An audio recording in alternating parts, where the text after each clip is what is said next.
Central government जो है parliamentary supremacy और प्रिविलेजेस के खिलाफ ये काम करते हुए मीडिया को इन्फॉर्म कर रही है और पार्लियामेंट को इन्फॉर्म नहीं कर रही है। मीडिया में जो लिखा गया है वो इस बात को बताता है कि मोदी हुकूमत वक्फ बोर्ड की ऑटोनॉमी को छीनना चाहती है। बीजेपी शुरू से वक्फ बोर्ड्स और वक्फ की प्रॉपर्टीज़ के खिलाफ रही है। आरएसएस का एजेंडा है कि वो शुरू से वक्फ प्रॉपर्टीज़ को और वक्फ बोर्ड को ख़त्म करने की कोशिशें करती रही हैं। ये अमेंडमेंट्स लाने का मकसद एक ही है कि एक तो वक्फ प्रॉपर्टीज़ को छीन लिया जाए, दूसरा फ्रीडम ऑफ रिलीजन के खिलाफ काम कर रहे हैं। हम अपोज करते हैं इसको। सबसे पहली बात तो यह है कि जब पार्लियामेंट सेशन में है तो सेंट्रल गवर्नमेंट जो है पार्लियामेंट्री सुप्रीमेसी और प्रिविलेजेस के खिलाफ ये काम करते हुए मीडिया को इन्फॉर्म कर रही है और पार्लियामेंट को इन्फॉर्म नहीं कर रही है। पार्लियामेंट जब चल रहा है तो सरकार का काम है कि इमीडिएटली आप पार्लियामेंट को इन्फॉर्म करते, बजाय इसके कि आपने मीडिया को लीक किया। अब जो मीडिया ने रिपोर्ट किया उसकी बुनियाद पर मैं ये कह सकता हूँ कि ये जो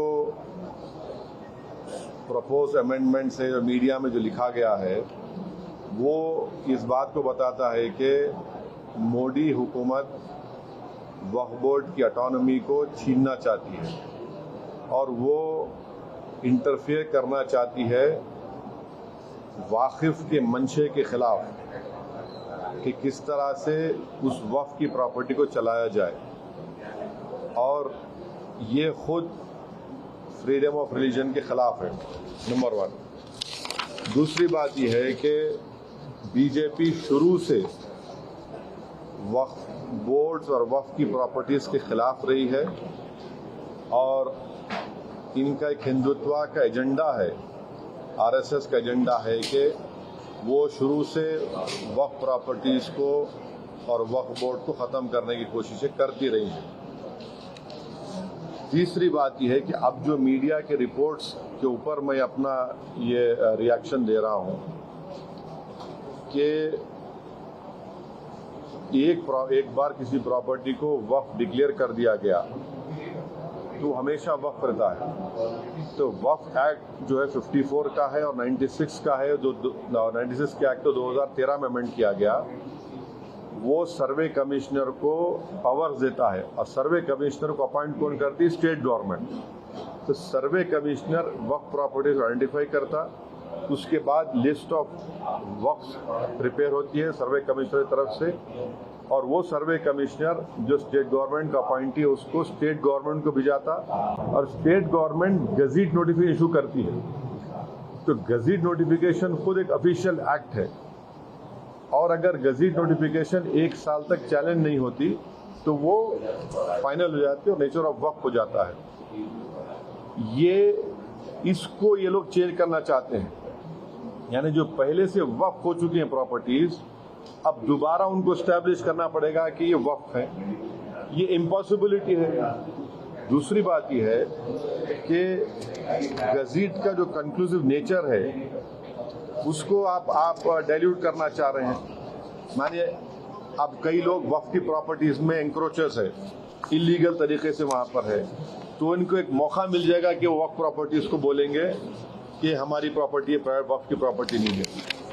और कोई भी प्रॉपर्टी में ये झगड़े होते कहीं ना कहीं, तो उसको एक एंक्रोचर्स को एक मौका मिल जाएगा।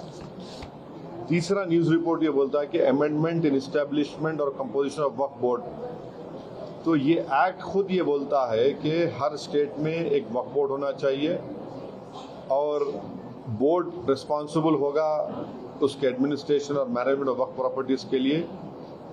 अब अगर आप अमेंडमेंट करेंगे establishment and composition of Waqf board में तो एक एडमिनिस्ट्रेटिव कियोस होगा, loss of autonomy Waqf board का होगा, और ये गवर्नमेंट का जो कंट्रोल है वक्फ बोर्ड के ऊपर, गवर्नमेंट का कंट्रोल बढ़ेगा तो वक्फ के इंडिपेंडेंस पे बहुत बड़ा असर पड़ेगा। चौथी बात उसमें यह है कि वक्फ ट्रिब्यूनल्स है। अब ये जो मीडिया रिपोर्ट ये बोल रहा है कि गवर्नमेंट इन ट्राइब्यूनल्स को डाइल्यूट करना चाहती है अब ये ट्राइब्यूनल्स के पावर्स को डाइल्यूट कर देंगे तो फिर ये केसेस का क्या होगा, इनएफेक्टिव इन्फोर्समेंट होगा।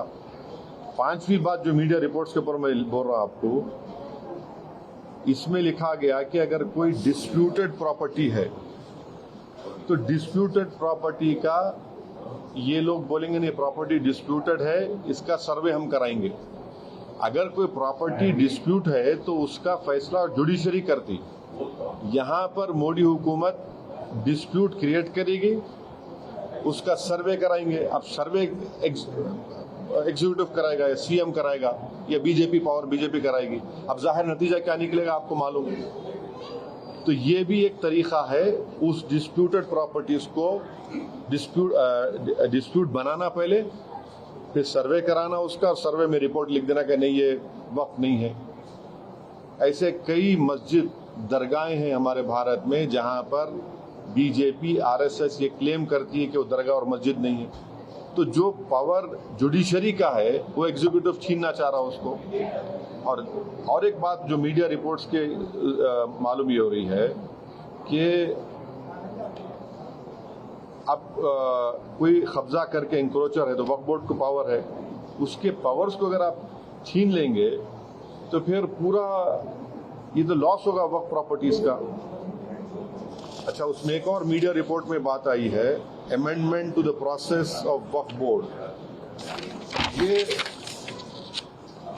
जो वाकिफ होता है वो अगर मेरी प्रॉपर्टी में बोलते हैं वक्फ बोर्ड को मैं दे रहा हूँ, मैं वक्फ कर वाकिफ हूँ, मैं मुतवल्ली मैं रहूंगा किसी और, वो आप बोल रहे वो भी नहीं रहेगा।